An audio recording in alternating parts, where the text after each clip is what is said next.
हम जब भी नजर उठाकर दूर तक फैले आसमान को देखते हैं तो उसके रूप, रंग और सितारों की चमक को देखकर दंग रह जाते हैं और परिंदों को इस खुले आसमान में उड़ान भरता देखकर हम भी उड़ने का अरमान रखने लगते हैं। लेकिन शायद हम ये भूल जाते हैं कि हम तो इससे कहीं ऊपर उस अनंत तक फैले रोमांच से भरे अंतरिक्ष तक अपनी पहुंच बना चुके हैं। अंतरिक्ष जिसका कोई आरंभ और अंत दिखाई नहीं देता और पृथ्वी से देखने पर ये दूर तक फैला एक कैनवस नजर आता है, जिस पर कहीं टिमटिमाते तारे बना दिए गए हैं तो कहीं चांद और सूरज को उकेर दिया गया है। ये अनंत तक फैला अंतरिक्ष भले ही शांत दिखाई देता हो, लेकिन इसमें हर पल हलचल होती रहती है। इसमें निर्माण भी होता है तो प्रलय का सारा सामान भी इसी अंतरिक्ष में समाया है। इस रहस्य और रोमांच से भरे अंतरिक्ष में बहुत सारी गैलेक्सीज मौजूद हैं और हर गैलेक्सी डस्ट, गैस और अरबों तारों से मिलकर बनी है।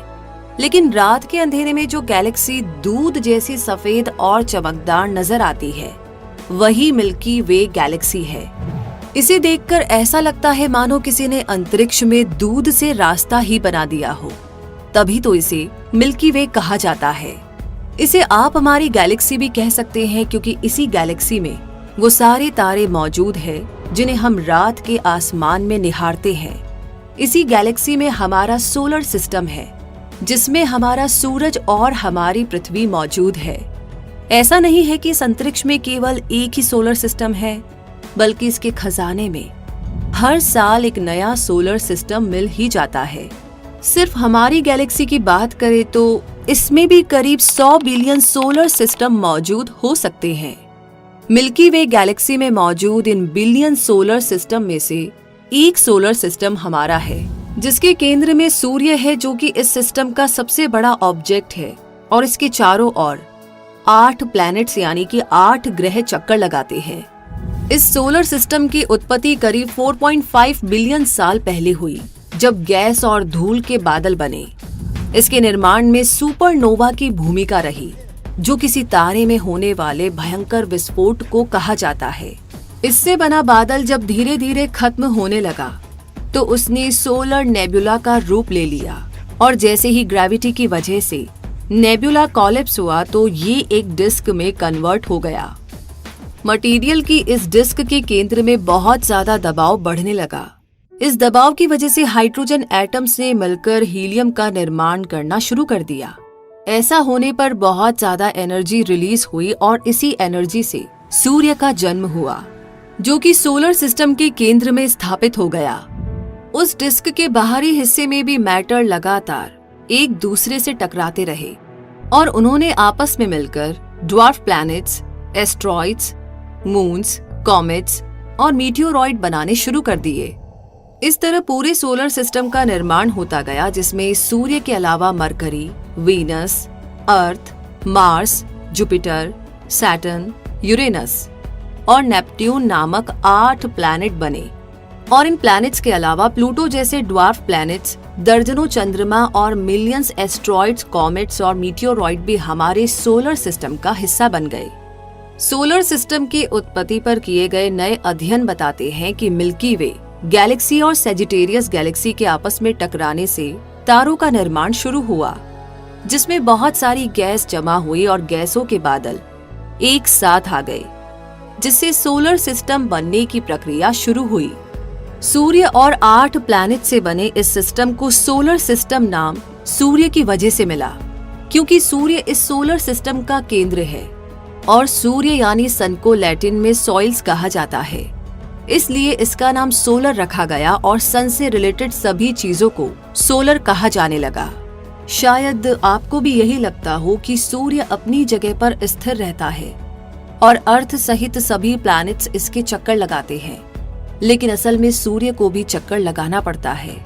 सूर्य मिल्की वे गैलेक्सी के केंद्र के चारों तरफ चक्कर लगाता है और इस चक्कर को पूरा करने में सूर्य और सोलर सिस्टम के प्लैनेट्स को 250 मिलियन साल लग जाते हैं।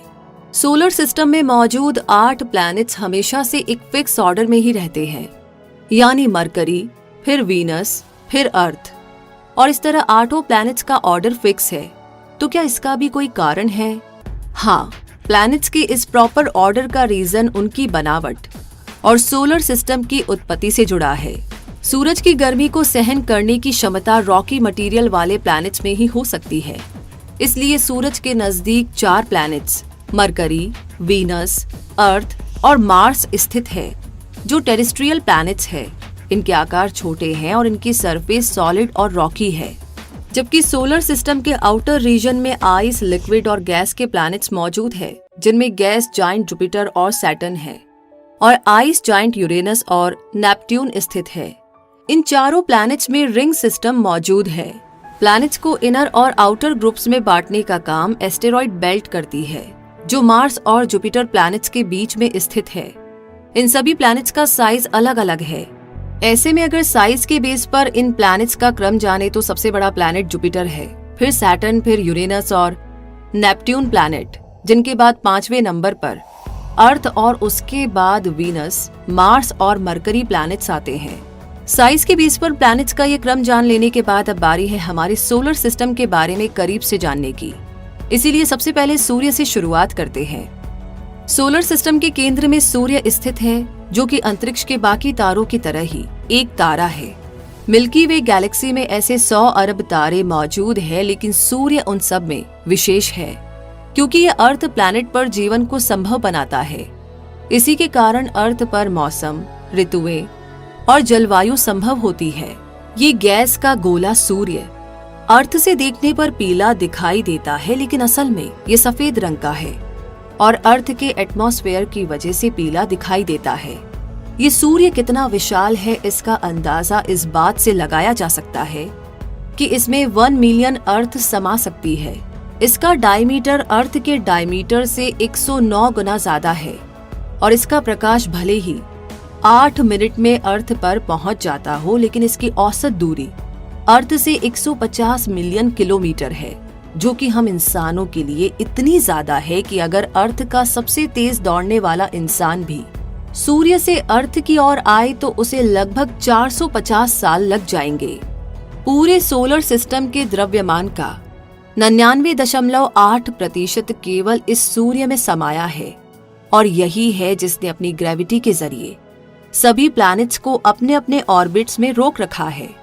सूर्य हर सेकंड 600 मिलियन टन हाइड्रोजन को हीलियम में फ्यूज करता है और इसका कोर टेम्परेचर लगभग 27 मिलियन डिग्री फ़ारेनहाइट है, यानी कि 15 मिलियन डिग्री सेल्सियस। क्या आप इसकी गर्मी का अंदाजा लगा सकते हैं? बिल्कुल भी नहीं, क्योंकि जब इससे इतना दूर अर्थ पर रहते हुए हम इसे आंख उठाकर देख नहीं पाते तो इसके कोर टेम्परेचर का अंदाजा कैसे लगा पाएंगे? सूर्य हमारा सबसे बड़ा एनर्जी सोर्स भले ही है, लेकिन एक दिन इसकी एनर्जी भी खत्म हो जाएगी। आज इसे येलो ड्वार्फ स्टार कहा जाता है, लेकिन इसका सफर तो ब्लैक ड्वार्फ पर जाकर खत्म होगा। अगले 5 बिलियन साल बाद जब सूर्य का न्यूक्लियर फ्यूल खत्म हो जाएगा तो ये येलो ड्वार्फ स्टार अपना रूप और आकार बदलकर एक विशाल रेड जाइंट बन जाएगा। और जब ऐसा होगा तो जीवन देने वाला सूर्य अर्थ सहित अपने नजदीकी प्लैनेट्स को जलाकर राख कर देगा। इसके बाद सूर्य व्हाइट ड्वार्फ का रूप लेगा और धीरे धीरे ब्लैक ड्वार्फ के आकार में सिमट जाएगा। इस समय सूर्य का आकार पृथ्वी के बराबर हो जाएगा, लेकिन इस बदलाव से अंतरिक्ष को कोई खास फर्क नहीं पड़ेगा जब तक कि अंतरिक्ष के सारे सूर्य एक साथ ब्लैक ड्वार्फ ना बन जाए, और इसकी संभावना तो ना के बराबर है। बहुत सारे सूर्य के बारे में सुनकर चौंकिए मत, क्योंकि अंतरिक्ष में मौजूद बहुत से सोलर सिस्टम्स के पास अपना अपना सूर्य है और बहुत से ऐसे सोलर सिस्टम्स भी है जिनमें एक से ज्यादा सूर्य है। सोचकर देखिए, एक ही आसमान में 2 सूर्य। खैर, सूर्य का ये सच आपको हैरानी से जरूर भर सकता है, लेकिन अंतरिक्ष तो है ही हैरानी और रोमांच से भरी दुनिया, जिसमें कब क्या बदल जाए और कब क्या घट जाए कोई नहीं जानता। और फिलहाल अगर हम कुछ जानते हैं तो वो है हमारा सोलर सिस्टम, जिसमें सूर्य की परिक्रमा करने वाले 8 प्लैनेट्स में से सूर्य का सबसे नजदीकी प्लैनेट मरकरी यानी बुध है, जो इस सोलर सिस्टम का सबसे छोटा प्लैनेट है। इसका साइज पृथ्वी के चंद्रमा से बस थोड़ा सा ही ज्यादा है। ये 4 इनर प्लैनेट्स में पहला प्लैनेट है और इसकी सॉलिड सरफेस है। इसकी सूर्य से औसत दूरी 58 मिलियन किलोमीटर है और ये प्लैनेट अर्थ के साइज का 38% है। सूरज के सबसे नजदीक होने के बावजूद भी ये प्लैनेट सबसे गर्म प्लैनेट नहीं है, क्योंकि इस प्लैनेट का कोई एटमॉस्फेयर ही नहीं है जो हीट को होल्ड करके इसकी सरफेस को गर्म रख सके। ऐसे में जितनी हीट मरकरी को सूर्य से मिलती है वो तेजी से स्पेस में वापस चली जाती है और मरकरी सोलर सिस्टम का हॉटेस्ट प्लैनेट नहीं बन पाता है। हल्की ग्रे कलर के इस प्लैनेट का कोई मून नहीं है। अर्थ की तुलना में ये प्लैनेट धीरे घूमता है, इसीलिए इसका एक दिन थोड़ा ज्यादा लंबा होता है। इस प्लैनेट को अपने एक्सिस पर एक चक्कर पूरा करने में 59 अर्थ डेज लगते हैं, जबकि इसका एक साल बहुत जल्दी आ जाता है क्योंकि ये सूरज के सबसे पास है। इसीलिए सूर्य की परिक्रमा में लगने वाला टाइम बहुत ही कम होता है और सिर्फ 88 अर्थ डेज में ये सूर्य का एक चक्कर पूरा कर लेता है। यानी अगर आप मरकरी पर रहते हैं तो हर 3 महीने में अपना बर्थडे मना पाते, लेकिन इस प्लैनेट पर रहते हुए आपको हर दिन सूरज दिखाई नहीं देता, क्योंकि पृथ्वी पर तो हर दिन सूरज उगता है और अस्त होता है, लेकिन मरकरी का हर दिन ऐसा नहीं होता, क्योंकि यहाँ 180 अर्थ डेज में एक बार सनराइज होता है। इस प्लैनेट को मारिनियर 10 और मैसेंजर स्पेसक्राफ्ट के जरिए विजिट करके इसके केमिकल कंपोजिशन, जियोलॉजी और मैग्नेटिक फील्ड के बारे में पता लगाया गया था। मरकरी पर दिन का टेम्परेचर 430 डिग्री सेल्सियस तक पहुंच जाता है, तो रात का -180 डिग्री सेल्सियस तक। ऐसे में इस प्लैनेट पर जीवन की कल्पना नहीं की जा सकती। मरकरी के बाद इनर प्लैनेट्स में दूसरे नंबर पर वीनस यानी कि शुक्र स्थित है, जो भले ही सूर्य का सबसे नजदीकी ग्रह नहीं है, लेकिन फिर भी ये सबसे गर्म है। इसका रीजन असल में इसका एटमॉस्फेयर है जो कार्बन डाइऑक्साइड से भरा है और इसमें सल्फ्यूरिक एसिड के बादल भी हैं। इसी गैस की वजह से वीनस सबसे गर्म ग्रह बना है। इसका टेम्परेचर 465 डिग्री सेल्सियस रहता है, जिसमें लेड जैसी धातु भी पिघल जाए तो इंसान का इस प्लैनेट पर रहना तो कैसे पॉसिबल हो सकता है। लेकिन इसके बावजूद भी साइंटिस्ट को वीनस के एटमॉस्फेयर में ऐसी गैस के साइन मिले हैं जो कि इस प्लैनेट पर लाइफ की पॉसिबिलिटी की तरफ इशारा करते हैं। और अगर ये पूरी तरह सच हो गया तो चंद्रमा के बाद सबसे ज्यादा चमक बिखेरने वाले इस प्लैनेट पर भी हमारी पहुंच हो जाएगी। सूर्य से 108 मिलियन किलोमीटर दूरी पर स्थित वीनस एक एक्टिव प्लैनेट है, जिस पर माउंटेन्स और वॉल्केनोज है। इसका साइज और स्ट्रक्चर अर्थ से काफी सिमिलर है, इसलिए इसे अक्सर अर्थ की सिस्टर भी कह दिया जाता है। अर्थ का साइज वीनस से थोड़ा ही बड़ा है और वीनस अर्थ के साइज का 95% है। इसकी पहचान आसमान में चमकते हुए एक खूबसूरत तारे के रूप में की जाती है, जिसे अक्सर चंद्रमा के ऊपर बिना टेलीस्कोप की मदद लिए आसानी से देखा जा सकता है। भले ही ये प्लैनेट अर्थ की सिस्टर कहलाता हो, लेकिन ये अर्थ के अपोजिट डायरेक्शन में घूमता है। यानी अर्थ और बाकी प्लैनेट्स जिस दिशा में रोटेट होते हैं, वीनस उनसे उल्टा रास्ता चुनता है। इसका रोटेशन बहुत धीरे होता है, तभी तो इसे अपनी एक्सिस पर एक चक्कर पूरा करने में 243 यानी कि 243 अर्थ डेज लग जाते हैं। लेकिन इसे सूर्य का चक्कर लगाने में बहुत ज्यादा समय नहीं लगता और केवल 225 यानी कि 225 अर्थ डेज में ये सूर्य का एक चक्कर पूरा कर लेता है। यानी वीनस पर एक साल 225 दिन में ही आ जाता है। और मजेदार बात ये है कि वीनस का एक साल एक दिन से थोड़ा छोटा होता है। इतना ही नहीं, इसका एक दिन अर्थ के एक दिन से काफी अलग भी होता है। जहां अर्थ पर हर दिन सूर्य उगता और अस्त होता है, वहीं वीनस पर 117 यानी कि 117 अर्थ डेज में एक बार सनराइज होता है। इस तरह लगभग एक साल में वीनस पर 2 बार सनराइज होता है। हालांकि इस दौरान एक ही दिन चल रहा होता है और क्योंकि वीनस अर्थ के अपोजिट डायरेक्शन में रोटेट करता है, इसीलिए यहाँ सूरज पश्चिम में उगता है और पूरब में अस्त होता है। और हाँ, इसके पास अपना कोई मून भी नहीं है। इस प्लैनेट को करीब से जानने के लिए इस पर मैरिनर 2, पायनियर वीनस 1 और मैगेलन जैसे बहुत से स्पेसक्राफ्ट्स के जरिए विजिट किया गया, जिनसे इस हॉटेस्ट प्लैनेट के टेम्परेचर, मैग्नेटिक फील्ड्स और एटमॉस्फेरिक कॉम्पोजिशन का पता लगाने में मदद मिली। वीनस के बाद सोलर सिस्टम के इनर प्लैनेट्स में तीसरे नंबर पर आती है अर्थ, जिसे हम अपना घर कहते हैं। ये प्लैनेट बाकी प्लैनेट से स्पेशल है क्योंकि ये ओशन प्लैनेट है। इसके सरफेस का 70% यानी कि 70% पानी से घिरा हुआ है और इसके एटमॉस्फेयर ने इस प्लैनेट को इतना गर्म बनाए रखा है जिससे इस पर जीवन चलता रह सके। और फिर ये अकेला ही ऐसा प्लैनेट है जो लाइफ को सपोर्ट करता है। अर्थ टेरेस्ट्रियल प्लैनेट्स में सबसे बड़ा प्लैनेट है और ये सोलर सिस्टम का 5th लार्जेस्ट प्लैनेट है, जो 4 गैस जाइंट्स से तो छोटा है लेकिन मरकरी, मार्स और वीनस जैसे रॉकी प्लैनेट से बड़ा है। इस प्लैनेट पर एक दिन लगभग 24 घंटे का होता है क्योंकि अर्थ को अपने एक्सिस पर एक चक्कर पूरा करने में 23 घंटे और 56 मिनट का समय लगता है, जबकि सूर्य के चारों तरफ एक चक्कर पूरा करने में अर्थ को 365 दिन और 6 घंटे का समय लगता है और यही समय हमारा एक साल कहलाता है। सूर्य से इसका एवरेज डिस्टेंस 150 मिलियन किलोमीटर्स है। वैसे अर्थ का अपना एक मून है जिसे हम रात में देखा करते हैं। ये सोलर सिस्टम का 5वां सबसे बड़ा मून है और अर्थ का एकमात्र नेचुरल सैटेलाइट है। इस मून की उपस्थिति हमारे प्लैनेट को डगमगाने से रोकती है, यानी कि अर्थ प्लैनेट को स्टेबल बनाए रखती है और यहाँ के क्लाइमेट को भी। अर्थ पर आने वाले ओशन टाइड्स का मेन रीजन भी इसी मून की ग्रेविटेशनल फोर्स है।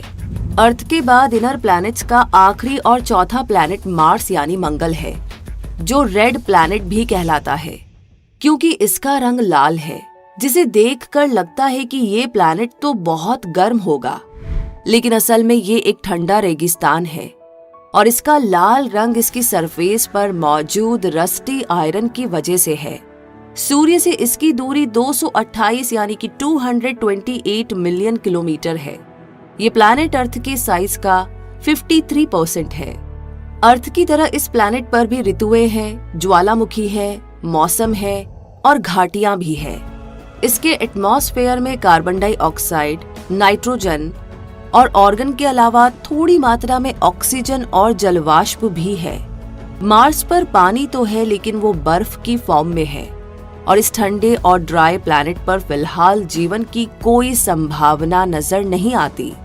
लेकिन इस प्लैनेट के भूत, भविष्य और वर्तमान को समझने के लिए इस पर बहुत से मिशंस के जरिए विजिट किया गया है और ये ऐसा अकेला प्लैनेट है जहां क्यूरियोसिटी जैसे रोवर्स भी भेजे गए हैं जो मार्स की पिक्चर्स और मेजरमेंट्स लेते हैं ताकि फ्यूचर के लिए इस प्लैनेट को एक सुरक्षित ठिकाना बनाया जा सके।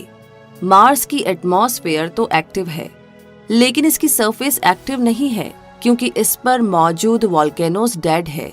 इस प्लैनेट का एक दिन 24.6 घंटे में पूरा होता है, जो अर्थ के एक दिन से थोड़ा ही ज्यादा है, जबकि मार्स का एक साल 687 यानी कि 687 अर्थ डेज के बराबर होता है, जो अर्थ के एक साल से कहीं ज्यादा है। अर्थ की तरह मार्स के पास भी अपने मून हैं, लेकिन इसके पास फोबोस और डेमोस नामक 2 मून्स हैं।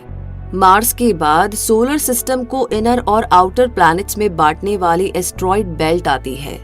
इस डिस्क शेप की बेल्ट में अरबों एस्ट्रॉइड्स मौजूद है जो रॉक और मेटल के बने हैं।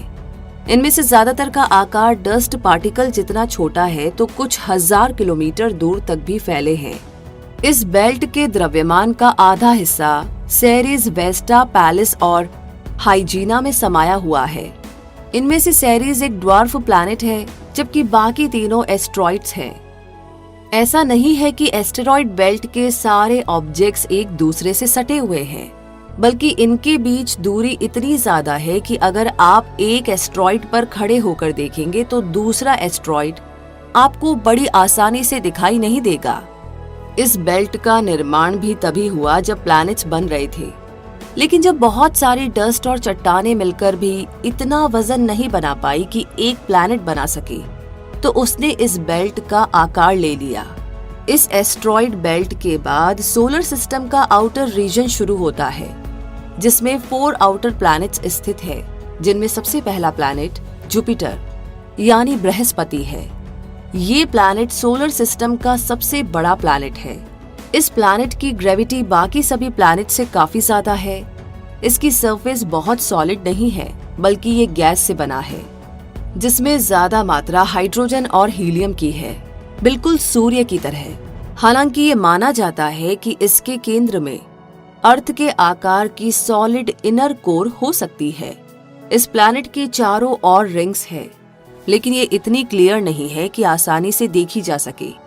ये प्लैनेट लाल, भूरे, पीले और सफेद घने बादलों से घिरा रहता है, जो अमोनिया और पानी के बने हैं और हाइड्रोजन और हीलियम के एटमॉस्फेयर में तैरते रहते हैं।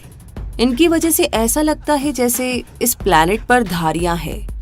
इस प्लैनेट पर सोलर सिस्टम का सबसे बड़ा ओशन है, जो लिक्विड हाइड्रोजन से बना है।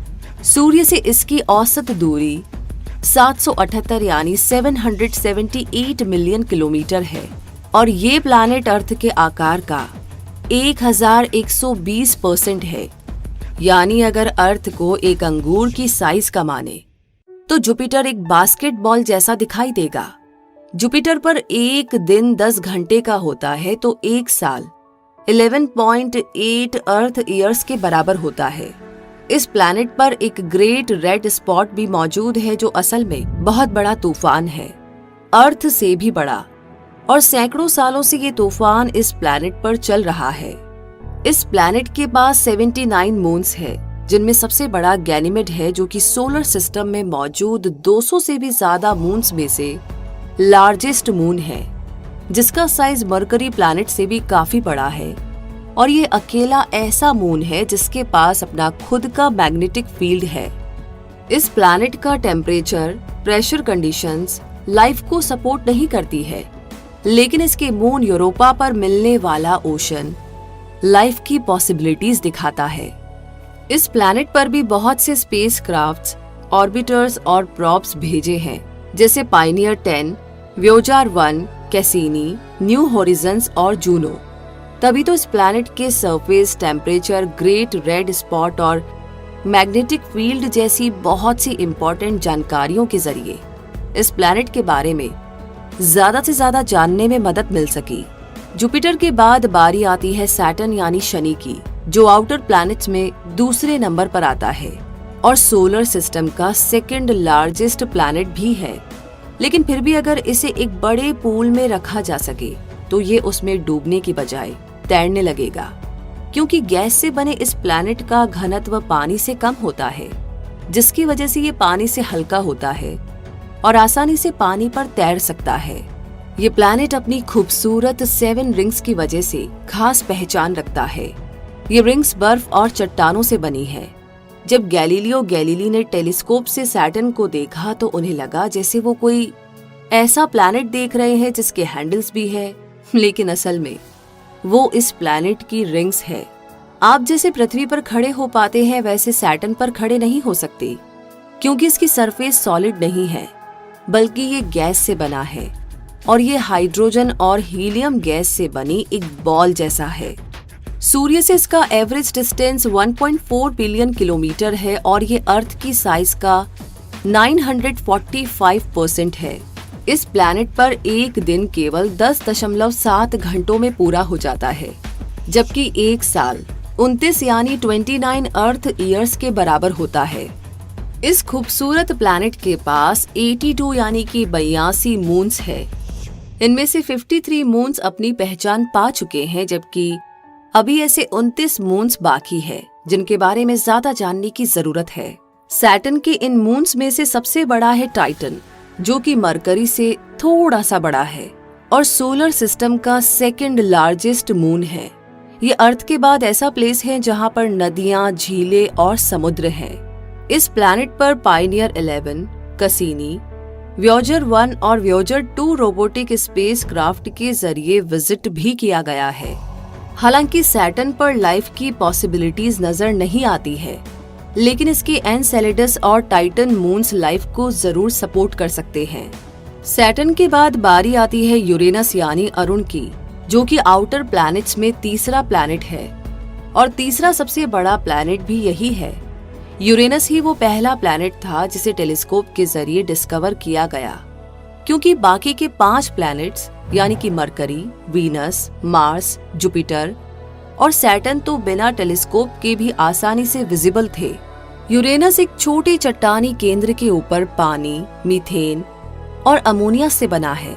जुपिटर और सैटर्न की तरह इसका एटमॉस्फेयर भी हाइड्रोजन और हीलियम से बना है, लेकिन इसमें मीथेन भी शामिल है, जिसकी वजह से इस प्लैनेट का रंग नीला दिखाई देता है। सूर्य से इसकी औसत दूरी 2.9 बिलियन किलोमीटर है और सूर्य से इतनी ज्यादा दूरी पर स्थित होने के कारण ये एक बर्फीला प्लैनेट है। इसका साइज अर्थ की साइज का 400% है, यानी अगर अर्थ एक बड़ा एप्पल हो तो यूरेनस बास्केटबॉल के साइज का होगा।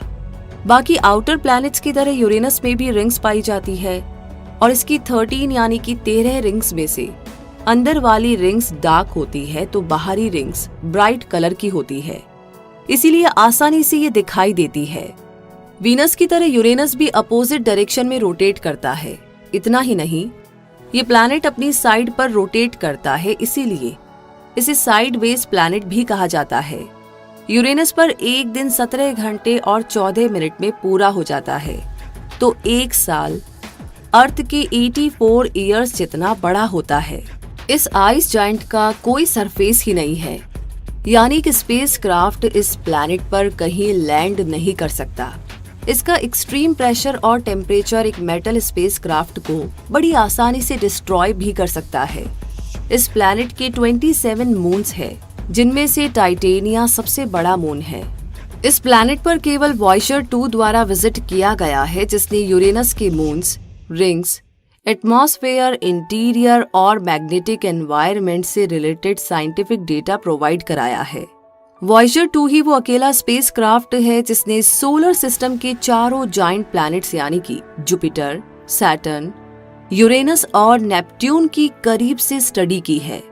यूरेनस का मिनिमम टेम्परेचर -224.2 डिग्री सेल्सियस रहता है, जो कि इसे नेपट्यून से भी ज्यादा ठंडा बना देता है, और इस तरह सोलर सिस्टम का कोल्डेस्ट प्लैनेट होने का खिताब भी यूरेनस को ही मिलता है। इतने ठंडे प्लैनेट पर फिलहाल तो लाइफ की कोई भी पॉसिबिलिटी नजर नहीं आती। और यूरेनस के बाद बारी आती है नेपट्यून यानी वरुण प्लैनेट की, जो कि सूर्य से 8वां प्लैनेट है और सोलर सिस्टम के आउटर प्लैनेट्स में से लास्ट प्लैनेट है। ये एक डार्क, कोल्ड और बहुत विंडी प्लैनेट है जो यूरेनस की ही तरह एक आइस जायंट है। इन दोनों आइस जायंट्स में काफी सिमिलैरिटीज तो है ही, साथ ही नेपट्यून की खोज में यूरेनस का काफी इम्पोर्टेंट रोल भी रहा है। जब एस्ट्रोनॉमर्स यूरेनस के ऑर्बिट को कैलकुलेट कर रहे थे, तब उन्होंने ऑब्जर्व किया कि ये प्लैनेट उनके मॉडल्स को फॉलो नहीं कर रहा है, और तब उन्हें उस अनडिस्कवर्ड प्लैनेट के बारे में पता लगाना पड़ा जो कि यूरेनस को अफेक्ट कर रहा था, और इस तरह नेपट्यून की खोज हुई। इस प्लैनेट का मैग्नेटिक फील्ड अर्थ के मैग्नेटिक फील्ड से 27 गुना ज्यादा है, और यहाँ चलने वाली हवाओं में से कुछ तो 2160 किलोमीटर पर आवर की स्पीड से चलती है। ऐसे में ये बर्फीली हवाओं वाला प्लैनेट लाइफ की कोई भी पॉसिबिलिटी को शो नहीं करता। नेपट्यून ही वो पहला प्लैनेट था जिसे मैथमेटिकल कैलकुलेशंस और प्रेडिक्शंस के बेस पर डिस्कवर किया गया। इस प्लैनेट में अर्थ की साइज का एक सॉलिड सेंटर है जिस पर पानी, अमोनिया और मीथेन के फॉग है। इसका एटमॉस्फेयर हाइड्रोजन, हीलियम और मीथेन से बना है। इसी मीथेन की वजह से नेपट्यून को यूरेनस जैसा नीला रंग मिला है। इस प्लैनेट की 6 रिंग्स है जो कि आसानी से दिखाई नहीं देती है। इस प्लैनेट के 13 मून्स है, जिनमें सबसे बड़ा मून ट्राइटन है। नेपट्यून का ये मून अपने आप में बहुत ही अनोखा है, क्योंकि पूरे सोलर सिस्टम में ये एक ऐसा अकेला लार्ज मून है जो अपने प्लैनेट के रोटेशन के अपोजिट डायरेक्शन में चक्कर लगाता है। नेपट्यून पर एक दिन 16 घंटे में पूरा होता है और इसे सूर्य का एक चक्कर पूरा करने में 165 अर्थ ईयर्स लग जाते हैं। ये अर्थ के साइज का 388% है और सूर्य से इसकी दूरी 4.5 बिलियन किलोमीटर्स है। इस प्लैनेट का टेम्परेचर -214 डिग्री सेल्सियस रहता है, जो कि यूरेनस के टेम्परेचर के काफी नजदीक है। लेकिन सूर्य से सबसे दूर स्थित होने के बावजूद ये प्लैनेट कोल्डेस्ट प्लैनेट का खिताब अपने नाम नहीं कर पाया और ये खिताब यूरेनस के पास चला गया, जबकि नेपट्यून यूरेनस से 1 बिलियन माइल से भी ज्यादा दूरी पर है। ऐसे में नेपट्यून को ही सबसे ठंडा प्लैनेट होना चाहिए था।